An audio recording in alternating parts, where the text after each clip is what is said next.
employee of my town, so every time when we finish his work, or when I finish school, elementary school, he would take me back to work with him, and later on at night, we'll go back home together.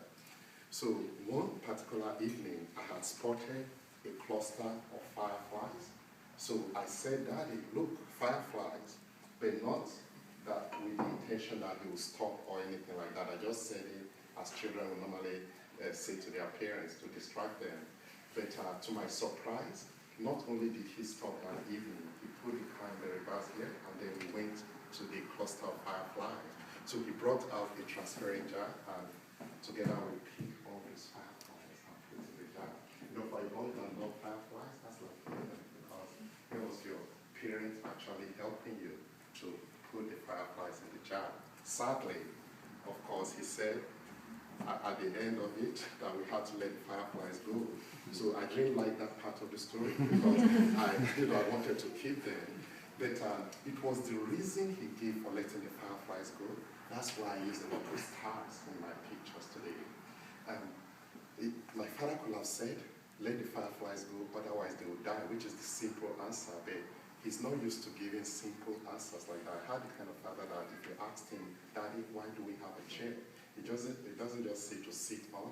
He always likes to go hundreds, thousands of years from the time of the cavemen. You know, they tell me these fabulous stories that, you know, there's no way it's true, but it helps me to remember. And some of you may know people like that you ask them one question, and it will take them about 5 months to answer. So such was my father.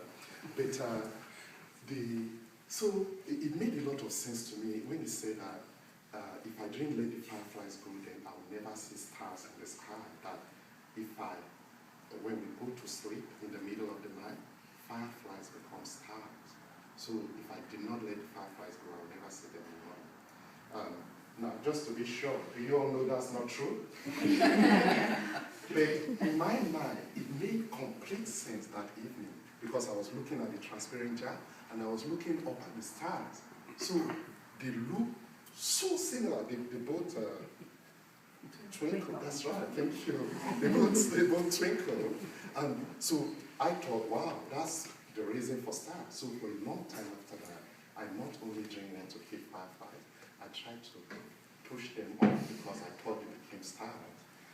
Now, when I was in middle school, even though I was very class-central kid, if I believed in something, I could argue with my teacher forever. So when he was teaching us in geography about the sun being a star, that's what I kept telling him about the sun. I know where stars come from. Yeah, from fireflies.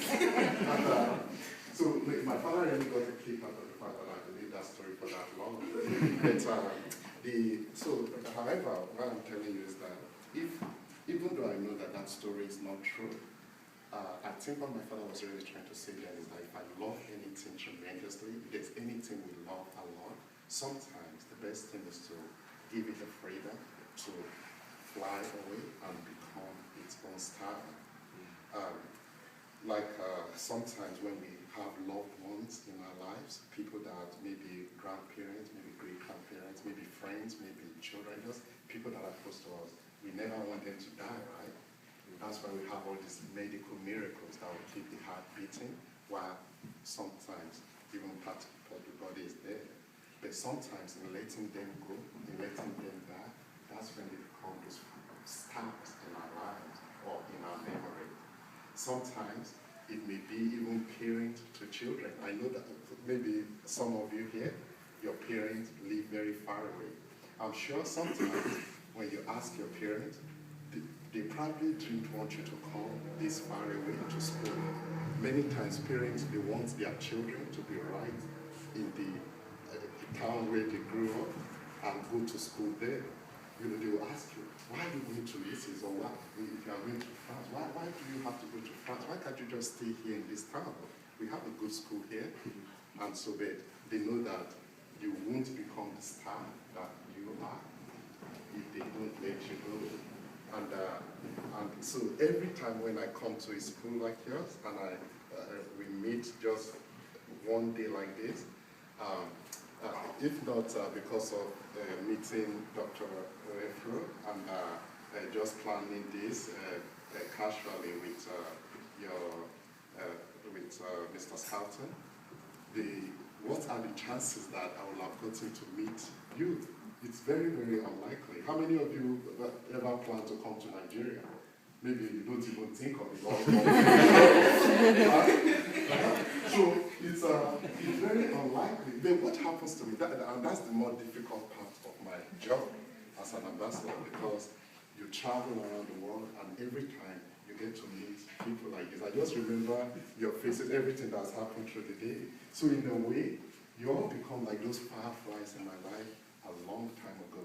In just a few minutes, I have to let you go now. So it always comes back to me that, wow, maybe I should just keep them, all these kids, in this jar and travel with me. But that cannot happen. But even though we know it cannot happen, we can all remember the things that we discussed today. We talk about loving people. Don't just talk about it, act on it. We talk about forgiving people. Don't just talk about it, act on it. We talk about working hard. We talk about making irritations into pearls. So all these things, they are all really very important. They do make better of us. And I believe that above every other thing we do in life, it's necessary to act. You know what I mean by acting? To do things. To not talk about things, but to act on them. Above every other thing we do in life, it's necessary to act with the spirit of modesty, with exactitude and precision. The only atmosphere in which it's possible to carry on creative work is one in which these qualities prevail: regularity, constancy, humility, to pay attention to details. I know that as an architect, you pay attention to detail, and then you'll make more success of your life. The last thing I'll say is that when I gave this lecture at the Harvard Business School, one of the students had asked me that, why is it that I have so many paintings?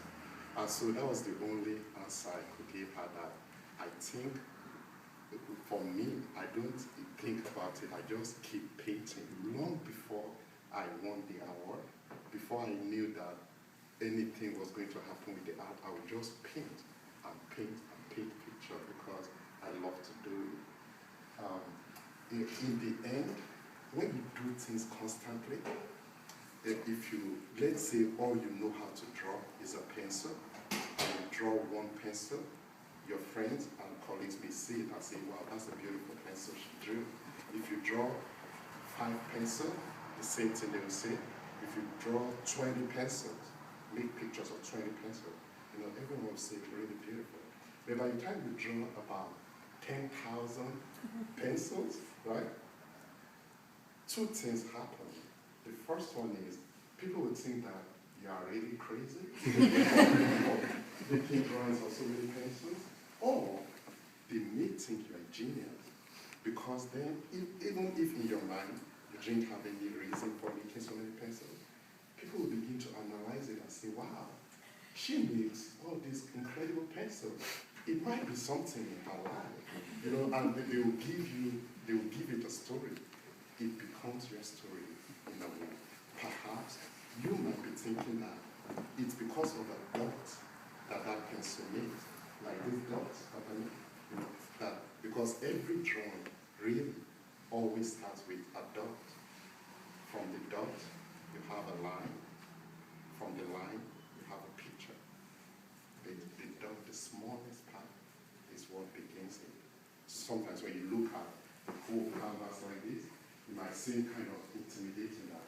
How am I going to fill it all with so many dots? Then you always start from somewhere. And when you start, you see that all kind of things come into being. What a great day here. I look forward to seeing some of you at the, I will sign your print for you, and I just look forward to visiting with you at the